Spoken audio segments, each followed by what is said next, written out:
magandang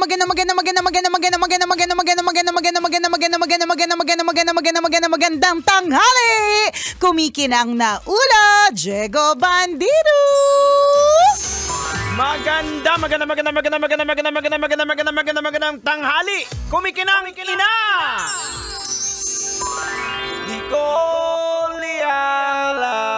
Shout out sa lahat ng mga kabisyon natin na masipag. Very good. Yes. Nandyan si boss, no? May nakatingin, ano? Check. Present si sir, ano? Present si mama, no? Diba? O hindi, pero kailangan magsipag. Lalong-lalo na kung halimbawa, tayo, magastos. Yan. Tama. Diba? Yun yung sinasabi natin na hanapin mo yung dahilan kung bakit ka motivated. Yan. Correct. So kung halimbawa, ang motivation mo, mahilig kayong kumain sa labas. O hindi mo naman pwedeng, hindi ka naman pwedeng tatamad-tamad kung mahilig kang kumain sa labas. Ayan, Aba, dapat masipag ka, diba? Sipagan mo ngayon para makapag-advance ka. Correct! Ganon! Kasi alam mo na, sa 14, Totoo. may gagastusan ka. Ay, ang hirap pa naman ng no? Ay, hindi. Parang feeling ko, dahil feeling ko advance na ang sweldo niyan. Okay. Feeling ko maswerte yung mga lalaki ngayon na nagbabalak. Feeling ko kung ikaw ay may trabaho at may hinihintay ka ng sweldo, hanggat may natitira pa sa sweldo, wala masyadong loan, feeling ko meron kang pwedeng maibigay sa 14. Ayan. Diba? Oo. Kasi minsan alanganin yung 14 eh. Friday siya. Ay ngayon, Friday. Oo. 15 ang Saturday. So ina-advance. Ina-advance. Hindi ka sure. Hindi tayo sure, pero yung iba naman, pwede Lunes na. Ay, hindi kasi bawal hindi mo na napansin, bawal mag-release ng pera pag Lunes. Ay, ganun? Hindi yun ginagawa. Talaga? Ever since, sa lahat. Alam ko, hindi ko sure kung lahat Pero kadalasan, kasi yan parang, kung polisiya ba, paniniwala. Alam mo naman, bilugan yung mga mata natin pero naniniwala tayo sa mga Chinese. Bawal daw maglabas ng pera pag Lunes. Ay, talaga? Oo. Kaya ginagawa nila yun dati? Hindi ko alam. Kaya ganun. Kaya kung halimbawa, papatak ng yung Lunes sweldo, gagawin nilang Friday. Ito lang po ay pagpaparinig dun sa mga tagagawa ng sweldo. Diba? Ba't kaya naman po? Ayan. Diba? Marami po mga babae ang umaasa. Yan. Diba? Pero importantatious din, no? Kilalanin mo muna yung partner mo. Tama. Baka naman siya yung tipong hindi talaga marunong mag-alaga ng bulaklak, masasayang lang sa kanya yung bulaklak, or di naman kaya kahit na hindi siya maalaga sa bulaklak, hindi niya rin mabibilhan ng bulaklak yung sarili niya. Kaya kailangan mo pa rin bilhan ng bulaklak, 'di ba? Saan ka lulugar?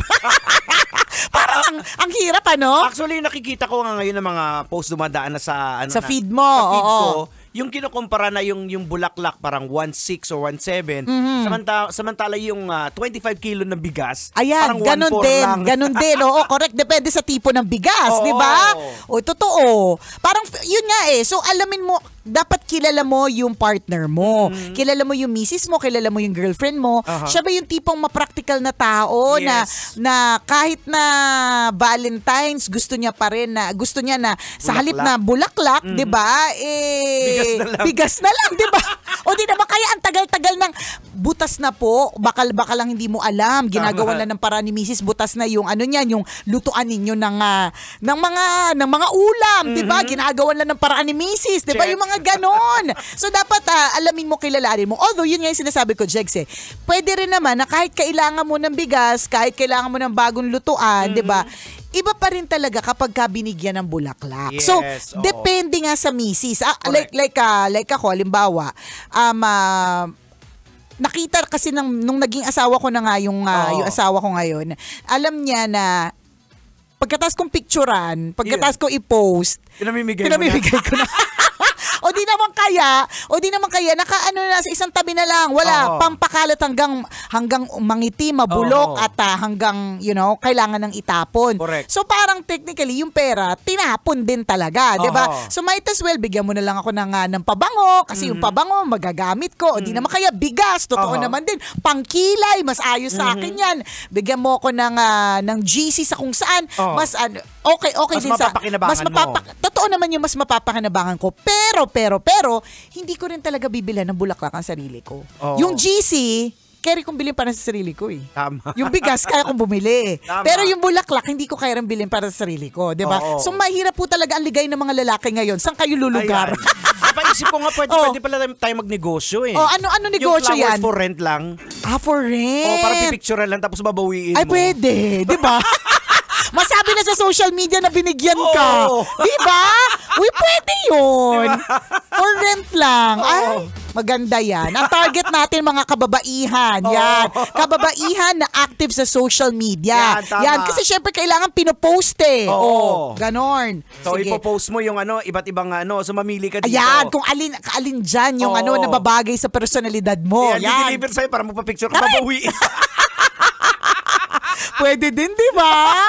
Ganyan. So, whatever it is, kabisyo, importantacious, kilala po ninyo yung partner ninyo. Tama. Di ba? So, mas maganda yung magiging happy talaga siya. Meron naman mga iba nung nagkaroon na ng pamilya, nagkaroon na ng mga anak, hindi na nagsiselebrate ng Valentine's as a couple. Yan, family thing na siya. Oo. Correct. Family thing na siya. Kasi marami. Kunyari, mapapansin ninyo yung mga bakery, mga shops, mga lahat. Di ba, mga donut, yung mga tinapay, lahat sila. Puso. Correct, shape ng heart, ganyan. So, hindi lang siya talaga pang pamilya. Tsaka, usually, aminin nyo na matataas na din po ang sugar ninyo. So, pwede pa yan. Pwede pa yan sa mga bata, ganon. Nag-iiba yung perspective mo pag halimbawa nagkapamilya ka na, di ba? Dati kayong dalawa lang. Correct. Siyempre, andyan na yung parang tayo, di ba? Magse-celebrate tayo ng Valentine's sa Quezon. Yan, di ba? So, may mga ganon na hindi na siya pang sarili lang ang iniisip.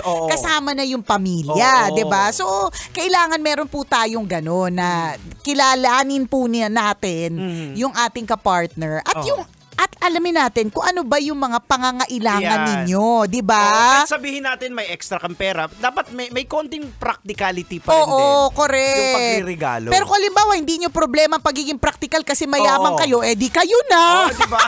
Di wow. Di wow. Di kayo na rich kid. Tama. Di kayo na walang problema. Correct. Di kayo na hindi kasama sa topic namin simula 12:20. sabi nila, sabi nito, hirap na hirap naman. Ganun talaga. Ikahos. Kasi kung hindi ikahos, hindi problema to eh. Tama. Bigyan kita ng bigas, bigyan din kita ng bulaklak kahit mahal. Diba? Ayan, may bigas ka na, may bulaklak. Correct! Ano pa gusto mo? Masaya ang kanyang bulaklak. Yan. Ang alin? ano daw? Masaya siya kasi meron siyang bulaklak. Hoy! Parang naisip ko lang, Tanghenyo! Nandiyan ka ba? Ay, bakit? Ano yun, Nicoliela? Naniniwala ka ba na dapat binibigyan ng bulaklak ang mga babae kapag ganitong pa-Valentine's na? Wag na. Bakit? Gabi ka naman. Ay, siyempre, puputaktihin lang ng bubuyog yan ni Mister. Aba, practical. Siguro tong si Tanghenyo, practical na kasi talaga siya sa buhay. Hindi, as you grow older, you become practical. Totoo, nag-iiba yung priorities mo as you grow old, nagkakaedad ka. Mas kailangan yung mga ganitong bagay over sa flexing. Oo, correct. Pag pumoporma ka, di ba, nagfi-flex ka. Totoo. Mahal na rosas si binigay yan, mo. correct. Diba? Pero pag hindi na kailangan, diba? So, sinasabi mo ba to bilang pagpaparinig o kilala mo na yung misis mo at kilala ka na niya, diba? Parang ganon. Parang ganon. Tsaka hindi naman ikaw yung may hawak ng sweldo. Paano ka bibiling bulaklak? Kaya nga. Kaya po sa misis ni Tanghenyo ay ni Diego Bandido, huwag ka na mag-expect ng flowers ha, ikaw may hawak ng budget. Hindi, gumagawa siya ng flowers eh. Bakit di mo siya bibigyan ng flowers? Uy, may ganyan. May negosyo kayo, di ba? Pwede Si Kajot nga yung kapartner ko eh. Nagbibenta na ng bulaklak eh. Kaya nga. At ang tawag dyan, moment marketing. Yeah. Ito na ang moment para makaisip ng mga praktikal. At saka maganda yung ginagawa na bulaklak ng misis mo kasi hindi siya na bubulok. Tama ba? Ito ba yung parang binigay niyo sa akin? Yun. Hindi siya nabubulok. Di ba? Patay ka na, buhay pa yung bulaklak. Gusto mo iba-iba yung amoy eh. Ayan, pwede din. May sarili kang perfume. Correct. Isprayan mo lang. Tama. Di ba? Ganon. Pero again, hindi naman natin kasi baka magalit Flower groups left left the chat. Sabi nila, ito na naman tong dalawang to. Sinisiraan na naman yung nagbebenta ng bulaklak. Hindi naman sa ganon. Madami pa rin naman talaga. Pero tingin ko parang yung mga pinagsasabi natin paninirad sa Una, nagsuggest tayo, flowers for rent. Tapos artificial. Panira talaga tayo na negosyo, di ba? Uy, pero alam mo, sa totoo lang, Jegs, yun yung talagang katotohanan sa life na pwedeng yung negosyo mo ngayon. Nangyari yan sa napakaraming negosyo eh. Maaring yung negosyo mo ngayon or in the past decades ay nagbo-boom siya. In demand. Tapos pwedeng hindi na rin. Oo, maliban na lang kung ang negosyo mo ay gold. Ayan, diba? Mayat de la Rosa Fine Jewelry. Uy, magandang pangregalo. Hindi kasi nagkukupas, tumataas pa yung value. Actually, tumataas ang value. Bumili ka na, nag-enjoy ka na, gumanda ka na, nag-invest ka pa. Yun yung maganda. So, shout out sa Mayat de la Rosa Fine Jewelry. Baka naman! May pa-Valentine's dyan. Alam mo, yun yung sinasabi ng asawa ko, tingin ko nang humihingi siya ng gold. Hindi kasi sabi niya, pag nag-invest ka, doon ka na sa gold. Correct ka. Halimbawa, suotin mo man, gamit mo man in case of emergency. Masasanla mo talaga. Totoo talaga. Magagamit mo siya. Sabi ko nga sa Jegs, kung meron akong pinagsisihan or pag pinagsisisihan sa buhay ko, yung bumili ako ng mga bags na branded, luxury bags, na kung ang binili ko na lang sila na tuwing kailangan ko silang palinis, ang mahal-mahal. Hindi mo kasi sila pwede linisin ng basta-basta. May pupuntahan kang shop para palinis sila. Sobrang mahal talaga. Correct. Alam mo kung binili ko na lang ng alahas, 'di ba? Ano pa siya eh. Naalala ko. Napapamana mo pa. Correct. Naalala ko dati nung nagkaroon kami ng problema yung nga sa negosyo, yung parang sabihin natin nagka-leche-leche na. So si Mrs. kasi nga mahilig talaga siya nag-ipon. So nagsanla siya ng mga alahas para umabot ng mga 90. Tinanong siya, "Ma'am, paano niyo 'to babayaran?" Ano sabi niya? Problema ko na yun. Problema ko na yun. Pero ibig sabihin, nasanla pa siya at 90. Diba? Kaya ibig sabihin, yung mga ginagamit na yan, ng mga misis ninyo, mister. Yan. Ayan yung gold. Mapapakinabangan nyo talaga. So sa madaling salita, kung nag-online shopping ka sa mayatdelarosa.com, wag kang magalit sa misis mo kasi sa panahon ng pangangailangan, yan yung pwede mo masanla. Makakatawid sa inyo bilang pamilya. Tama, totoo yan. At yan yung sinasabi natin na, sabi mo nga, maliban na lang sa gold or maliban na lang sa alahas kasi pwede. Pero merong mga ibang bagay talaga, maski trabaho, 'di ba, negosyo, na sa ngayon patok, tapos eventually hindi. Hindi na. 'Di ba? Meron lang ako nakausap recently na na natatakot siya kasi sa kanilang kumpanya, ang dami na natanggal kasi kaya nang gawin ng AI yung ginagawa nila. So wala lang, isa lang din pagpapaalala na kung halimbawa may trabaho ka pa rin hanggang ngayon, kahit nakakainis kasi Lunes na naman, magpasalamat ka kasi sa totoo lang, pwede kasing pagdating ng panahon hindi na relevant. Kaya nang gawin ng computer. At maraming ganun kaya nang gawin ng computer, tanggalin mo na yung mga taong yan. Yes. 'Di ba? Madami. Kaya kung halimbawa meron ka pa ring trabaho na binavalue ka pa rin, naku, karirin mo, magkaroon ka na maayos na attitude kasi alam mo ang AI walang attitude, ikaw meron. Isa sa mga naapektuhan dyan yung mga sa call center. Yan. Kasi di ba may chatbot na sila? Meron din na pwedeng sumagot ng mga inquiries na generic, di ba? Dati talaga tao. Correct. Totoo yan. So may mga chatbot na. Yan, totoo. So, 'di ba? At marami mga factories. 'Di ba na dati literal na tao lang ang gumagawa, nagse-separate ng mga sabon sa mga box. Ngayon, everything is high-tech, 'di ba? So again, hangga't meron kang trabaho hanggang relevant pa 'yan, 'di ba? Nag-umpisa lang lahat naman ito kasi dun sa mga bulaklak 'di ba? Pero sa totoo lang din, hindi imposible na isang araw ang mga bulaklak ay hologram na lang. 'Di ba? So habang 'di ba kaya habang patok na patok yan, karirin mo din kasi dadating din, hindi natin alam kung kailan yung decline, 'di ba? Ayan. May mga panahon na baka umabot tayo, yung mga napapanood natin sa pelikula ng mga futuristic na movie. Hindi ako wala ng land, correct, hindi imposible.